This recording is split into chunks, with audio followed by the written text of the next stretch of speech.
Aujourd'hui, je vais vous montrer comment je distribue les betteraves aux vaches. Alors vous allez voir, hein, c'est très low cost. Je ne sais même pas si ça mérite une vidéo, mais voilà, ça peut inspirer quelques-uns, puisque c'est vraiment pratique. Et puis voilà, c'est efficace, c'est du matériel que tout le monde peut avoir, trouver, se débrouiller pour le fabriquer, etc. Ça rend bien service. Et puis ça ne prend pas de place, ça ne peut pas se dégrader dans le temps, ça vous survivra. Alors bien sûr, c'est pour quelques vaches et c'est pour quelques betteraves. Là, on est encore une fois sur une friandise. Je ne nourris pas mes vaches avec des betteraves tout l'hiver et je n'ai que, vous allez voir, 3 vaches. Donc c'est low cost et c'est très rustique, on va dire, hein. C'est quasi moyenâgeux, mais ça marche très bien. Alors première chose à savoir, c'est que les betteraves, certains agriculteurs les distribuent entières aux vaches. Ils les donnent comme ça aux vaches et puis elles se débrouillent avec. Elles arrivent à les manger quand même. Mais vous allez voir, on va essayer. Chez moi, elles n'y sont pas habituées, donc ça va me prendre des plombes, enfin des semaines avant qu'elles comprennent comment on mange une betterave.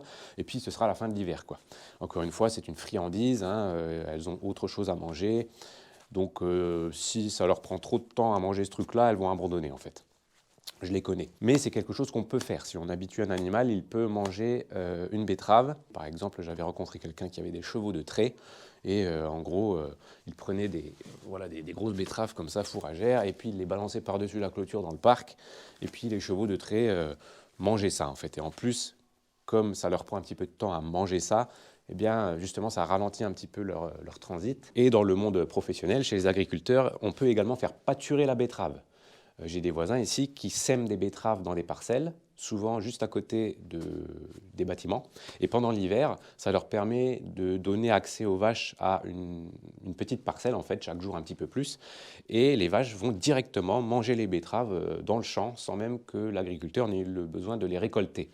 Donc ça, c'est quelque chose que je ne fais pas et que je ne peux pas faire et que je n'ai pas envie de faire à cause de mon sol sablo, limoneux. Si j'envoie mes vaches là dans le jardin, elles vont me défoncer le sol, justement, donc ça ne serait pas très respectueux pour le sol par rapport à ce que je veux faire avec lui, je vous ai déjà expliqué. Donc moi, je récolte et je donne ensuite à l'étable. Et au final, c'est plus pratique puisque justement, si je donne des betteraves à l'étable, c'est en grande partie parce qu'en ce moment, les sols sont détrempés et que les vaches, là, ça fait près de 3 jours qu'elles sont dans l'étable puisqu'on ne peut pas les sortir. Il a fait beaucoup trop mauvais, en fait, à la fois pour les vaches, mais aussi pour les prairies. En fait, là, si on les envoie tout de suite, elles vont nous défoncer les sols. C'est une alimentation pour l'étable. Alors, je vais quand même vous montrer tout de suite la réaction de mes vaches lorsque je leur propose une betterave entière, d'accord? On va prendre cette betterave. Alors, on va essayer, par exemple, sur sauge. Tiens, sauge, mange donc cette belle betterave.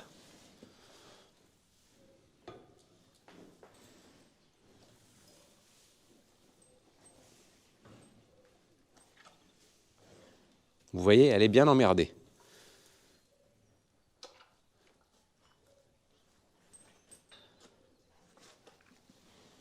C'est emmerdant, hein? Oui, c'est emmerdant. Bon, allez, viens, je vais te la couper, ta betterave. On va essayer avec ravioli. Tiens, ravioli, voilà une belle betterave pour toi.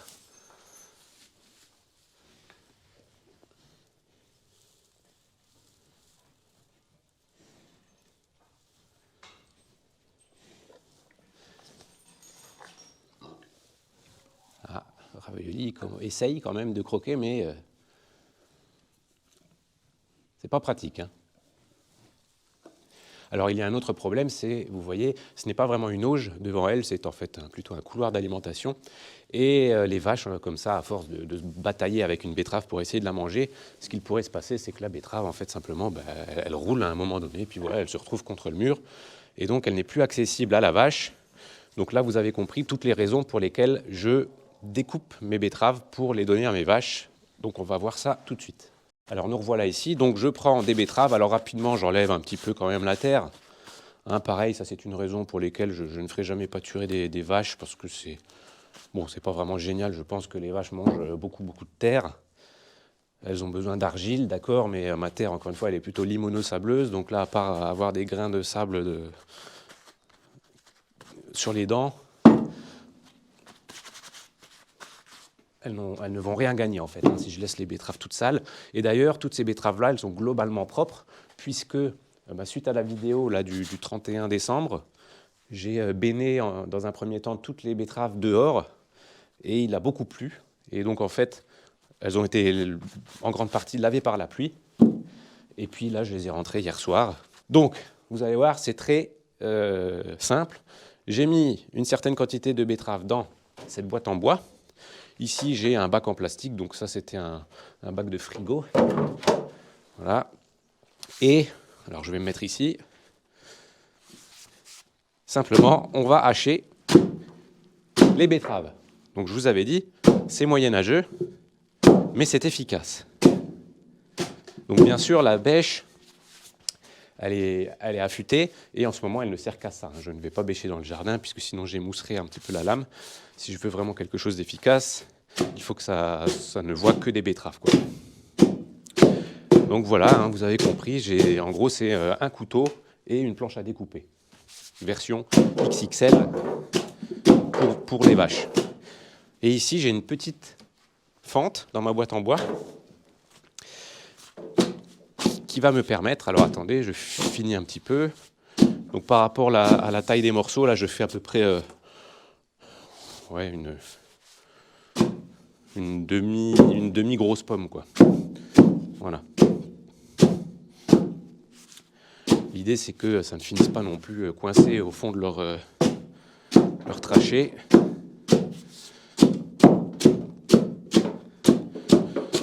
D'ailleurs, là, je vois qu'un morceau est tombé, il est un petit peu gros. Hop. Voilà. Donc, voilà. Donc, j'ai fait ce travail-là le temps de la vidéo. Hein. Il n'y a pas eu de coupure. Tous les coups de bêche que j'ai mis ont été filmés. Donc, ça m'a fait des morceaux. Ici, voilà, la taille d'une demi-grosse pomme, on va dire. Et maintenant, je vais tout faire passer par cette fenêtre pour que tout tombe dans la caisse en plastique. Donc là, toujours avec la bêche en main, hop, j'utilise ma bêche et je fais tomber les morceaux.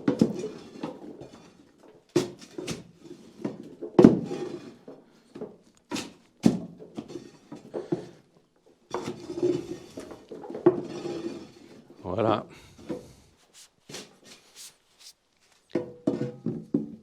Et là, j'ai mes morceaux prêts à être distribués. Et voilà mes jolis. Donc là, vous allez voir, ça va aller un petit peu plus vite.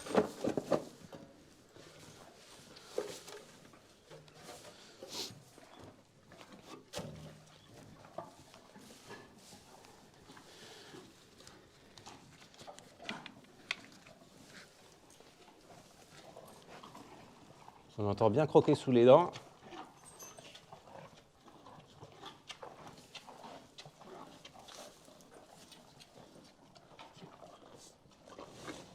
C'est meilleur coupé, hein.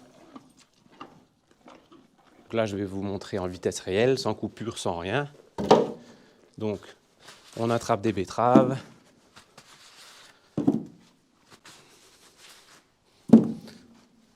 On les brosse sommairement. C'est aussi l'avantage des betteraves fourragères, hein, c'est que ça pousse énormément en dehors de la terre. Donc en réalité, elles sont juste sales sur le bas. Tout ça, c'était hors de terre. Donc en vrai, une betterave fourragère, c'est déjà plutôt propre par rapport à certaines betteraves potagères, notamment la crapaudine qui pousse intégralement sous terre. Voilà, donc ça c'est rempli.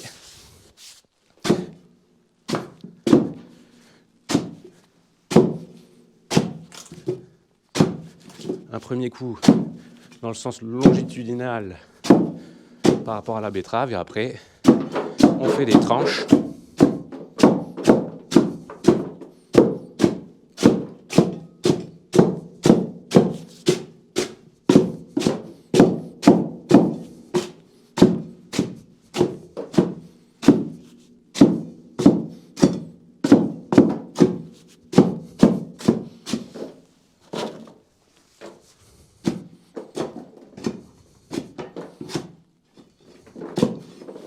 Et voilà.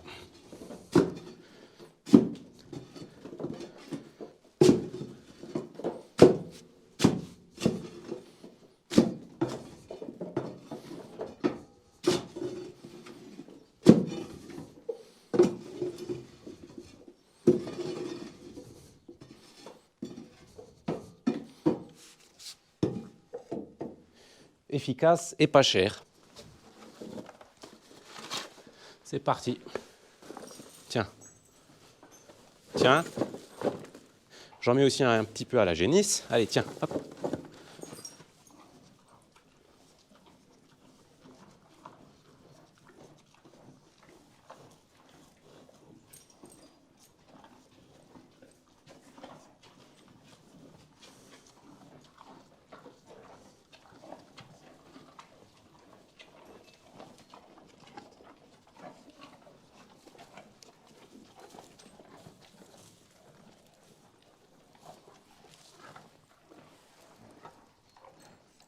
Alors on va regarder un petit peu le matériel, même si je pense que vous avez compris à peu près de quoi il s'agit. Donc la bêche, je vous l'ai dit, une simple bêche de jardin très bien affûtée.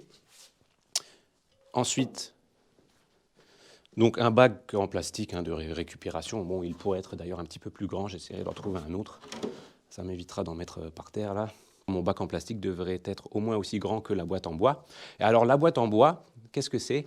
C'est en fait, on peut enlever le fond là. À l'origine, c'était un espèce d'entonnoir. D'ailleurs, il faudra que je nettoie un peu le dessous de la planche. Donc c'était un entonnoir à barriques. Ici, il y avait une pièce en acier galvanisé. C'était donc un entonnoir quoi, pour remplir les barriques.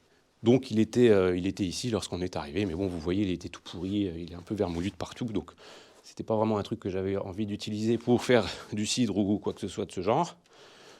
Et donc, j'ai retiré la pièce en acier.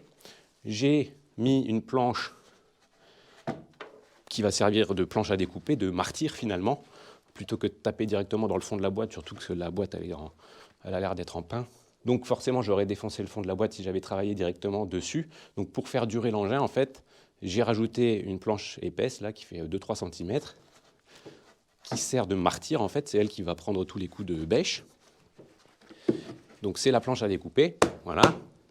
Et puis ici simplement, on fait un trou à la scie sauteuse. Et puis voilà, et 2 parpaings pour tenir ça, pour que ce soit stable. Je rappelle que dans les fermes, au cours du 19e, 20e siècle, il y avait des coupes betteraves. Donc c'était un gros appareil en acier avec de la fonte, avec une trémie, une grosse manivelle, une grosse lame, et puis ça a haché les betteraves. Mais cet appareil-là, il est utile lorsqu'on distribue vraiment beaucoup de betteraves aux vaches. Et puis ces appareils-là, encore une fois, ils sont intégralement en acier. Ça rouille, ça demande beaucoup d'entretien, c'est lourd, ça prend de la place toute l'année, alors que cette boîte en bois, je peux la monter en haut d'une étagère, la bêche, elle peut servir à autre chose, les parpaings, je les mets de côté, donc ça ne prend pas de place, ça ne demande aucun entretien. Et puis une machine comme ça, déjà il faut la trouver aujourd'hui, la remettre en état, et puis dans une région comme la Bretagne, le problème c'est que tout ce qui est en acier ou en fer, ça rouille en fait. Même ici, dans une pièce ou sous un hangar, l'humidité dans l'air fait que tout rouille.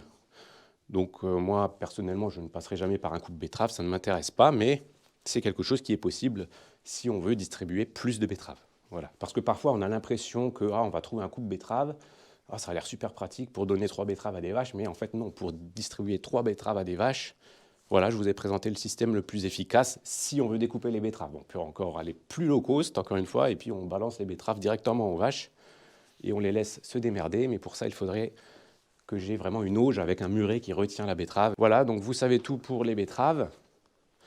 Ah, cette année, où est-ce que ça en est? Je les ai mises un petit peu tard, mais elles arrivent. Elles arrivent. Alors je ne vous ferai pas de vidéo cette année puisqu'il n'y a pas eu d'amélioration par rapport aux années précédentes. Je peux juste vous dire un truc, c'est qu'ici j'ai fait un test sur une nouvelle variété qui est la variété Macoun. Alors je ne sais pas comment ça se prononce, je vous l'écrirai. Qui est donc une variété population donc pour laquelle on pourrait refaire les semences, contrairement à la variété Zoom ici qui est un hybride F1. Donc c'était un de vous qui m'avait conseillé cette variété parce que justement elle est reproductible et elle est également sans terre de couverture. Donc vous vous référerez à la première vidéo sur les endives pour comprendre ce que ça veut dire. Néanmoins, on peut quand même voir un truc, c'est qu'elle est un petit peu plus éclatée, les endives sont un petit peu plus éclatées que la Zoom. Voilà, on peut faire cette observation pour l'instant.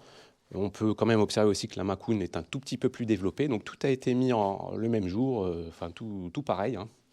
Même au jardin, ça avait été semé le même jour. Et puis, je vous ferai peut-être un retour sur le goût d'ici quelques semaines, lorsqu'on commencera la récolte. Voilà, vous savez tout sur la gestion des betteraves fourragères ici, et je vous dis à la prochaine.